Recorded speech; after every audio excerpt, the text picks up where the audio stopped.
What's good, everybody?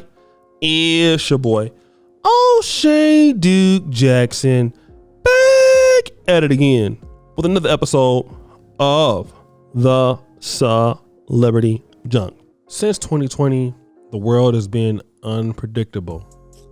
And to be honest, things are even worse with the Ukraine and Russia war.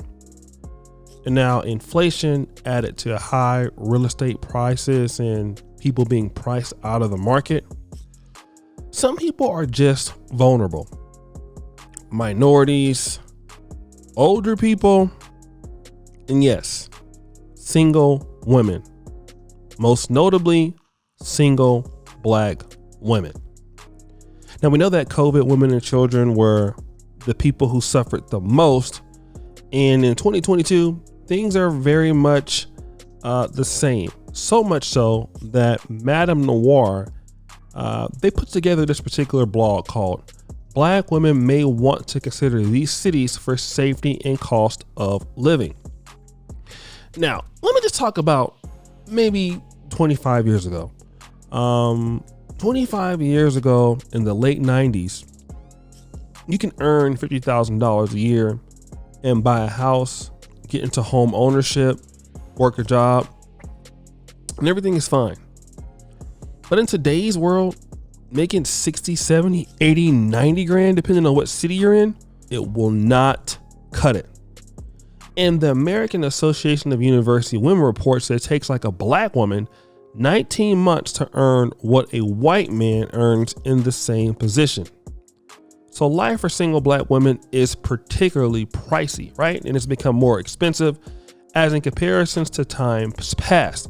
Now, not only do Black women have a little bit of a disadvantage in comparisons to white men in earning money, they are also the ladies that have the most safety risk because they're living alone. So they could be targeted for, robberies and other kind of crazy crimes. And so there have been some cities that were put together in this particular blog that Black women should consider moving to. Augusta, Georgia was 1. Grand Prairie, Texas was 2. Lansing, Michigan was 3. Baltimore, Maryland, New Shell, New York, and Pembroke Pines, Florida.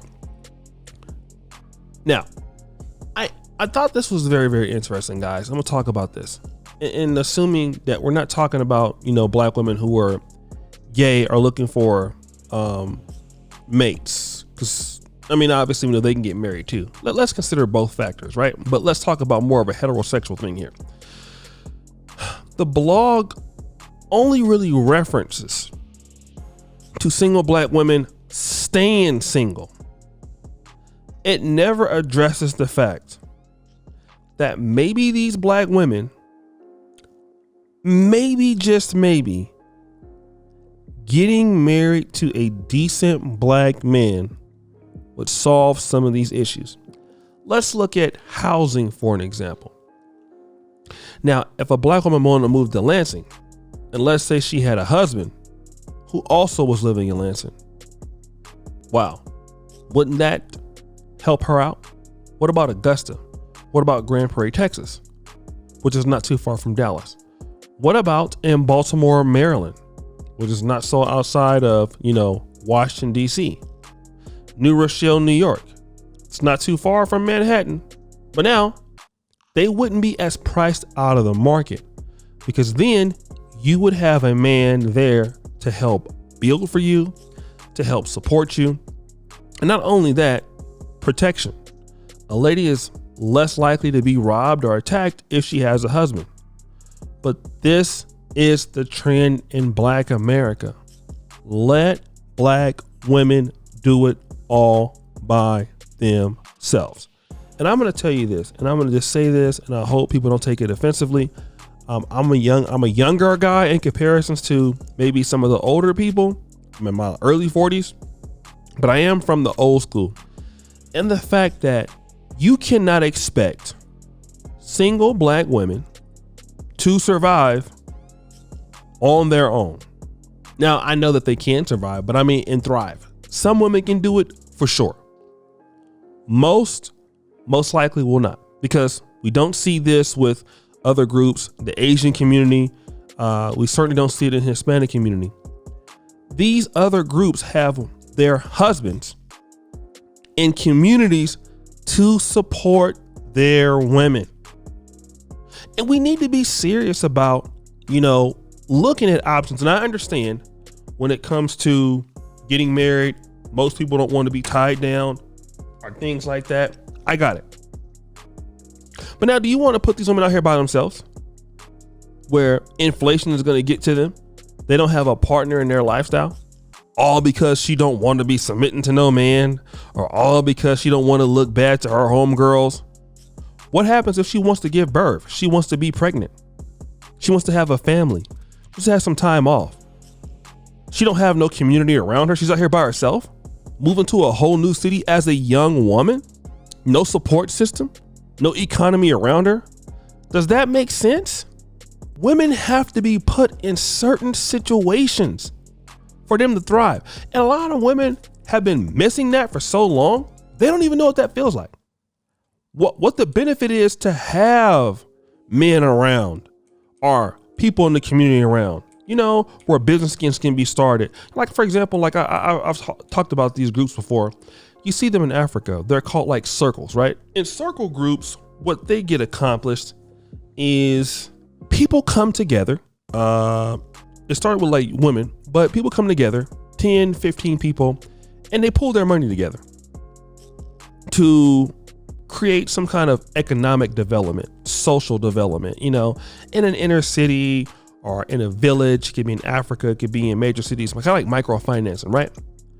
And that's something that we are missing in the Black community, that we don't do a lot because we don't have team sport. We are so much of it individuals, right? And we're trying to teach them the biggest team players that run the sport of families. In many cases, probably could be the most important person, depending on what you say, is women. You're trying to make a woman be independent, encouraging that. Tell your women to get with their men. Then these men get together and create situations where the women are taken care of. And then the women can contribute in other ways, right? If they want to financially contribute, that's fine. That's great. But put these women in situations where they can be supported. I'm talking about those women. I ain't talking about the feminists and all kind of other stuff like that. I'm talking about the women who are in the middle who need help. Why are they not being matched with men? And the communities can come around and guide the people and say, hey, this is what your responsibility is. What your responsibility is to the marriage, or to the wedding, to the community. You want to move to Black cities like Lansing or Detroit? Okay. Let's get together. We'll all buy this real estate. We'll develop things. We'll do stuff. That's what communities do. And those are the situations you put women, Black women, in so that they can thrive. So they're not fucking stressed out. But oh no, go move to Lansing by yourself. Move to Augusta by yourself. That's the ridiculous thing I've been seeing here. And I really don't like that. You know what I mean? And it's like, it's just going to continue to get worse. These women move to these cities, become single moms. Poverty will increase for them. And then there again, no team sport, no businesses, no nothing. But guys, what do you think? It's your boy, O'Shea Duke Jackson, back at it again for another episode of The Celebrity Junk. I appreciate you for all that you do. Subscribe to the bell. Check out the first comment at the top. And as you know, the buffoonery remains the all-time high. I'm out.